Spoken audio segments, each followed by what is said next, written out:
back to my channel. Big announcement, a cupcake sticker is back because although a popcorn sticker was very adorable, it had some problems sticking. And you know what we like stickers to do? Stick! So sometimes I put stickers on my camera before I talk to it because I don't want the man looking at me. But I take the sticker off and then we talk about stuff. Welcome to the channel. Kelsie Huff here. We're talking about creative stuff. We're talking about comedy. We're talking about writing. We're talking about the creative process. We're rambling on. So that's what I'm going to do today. The topic of the day, I get this a lot in my female stand-up classes, is self-deprecation versus negative self-talk / self-loathing, and the difference between the two. So I don't know if this is universal, but I want to talk about it because it does come up often in my classes. And I feel like a lot of women who are new to stand-up, they have rules they give themselves before they even start writing or before they even take the stage. Things they don't want to talk about. And self-deprecation is one of them. I don't know, it's often different, but it's something like, well, I see a lot of women do it, so I don't want to do it because I want to be different. I don't want to look like a victim. There are certain topics I don't want to talk about, which is like, if I'm a mom, I just don't want to talk about being a mom because, what do I have to say? I have nothing new to say. I don't want to talk about being overweight. I don't want to talk about my period. There's all these things that like, this is not what I'm going to do. And my advice to that is always like, first of all, don't make those rules yet. You're new. You got to explore some stuff.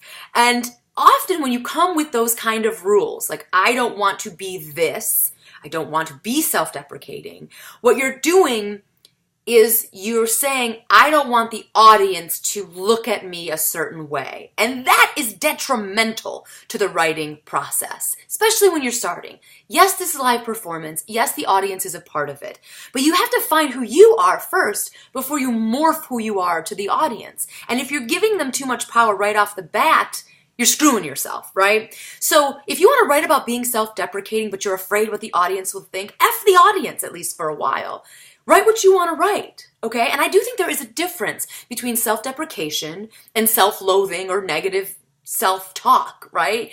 Like, I don't think self-deprecation is often being a victim. I think there's a misnomer there. Self-deprecation for me is actually pretty empowering, especially as a writer, especially as someone who's taking up space in a comedy venue.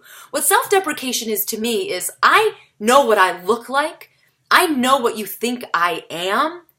Let me tell you why you're wrong.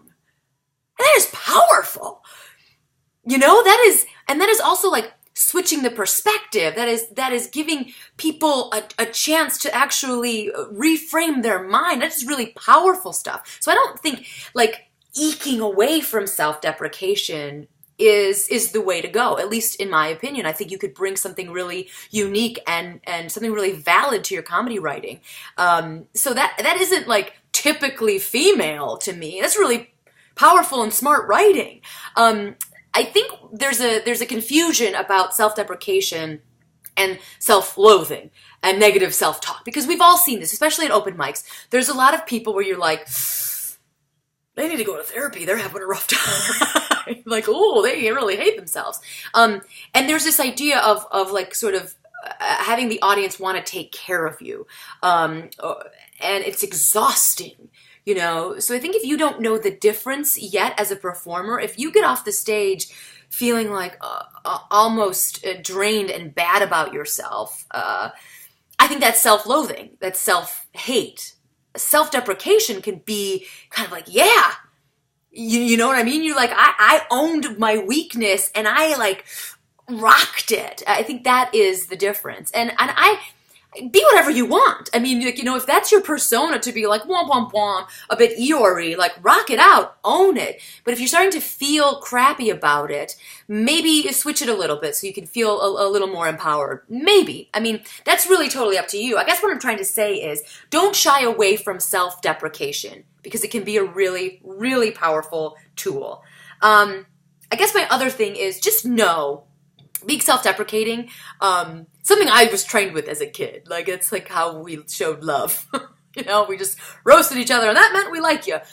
But sometimes it is sensitive. So no, especially when you're on stage, if you open the door to something that you feel extra vulnerable about or sensitive, know that when you open the door, other people will walk in. So if you're not ready, definitely don't talk about it. If your feelings are going to get squished, make sure you as a performer are ready. Now, it's still going to feel vulnerable, but there's a difference between being vulnerable and being crushed. Cool. So if you're not ready for it, don't do it. But I also think don't shy away, because it can be a really powerful tool when used well, and when you finally really click with the audience, it can be the best comedy of your life. So those are my thoughts on self-deprecation. It's really hard to say self-deprecation a lot, as I'm sure you could tell by me stumbling over it a bunch. Come back tomorrow and listen to me stumble some more. Bye! Strong cupcake.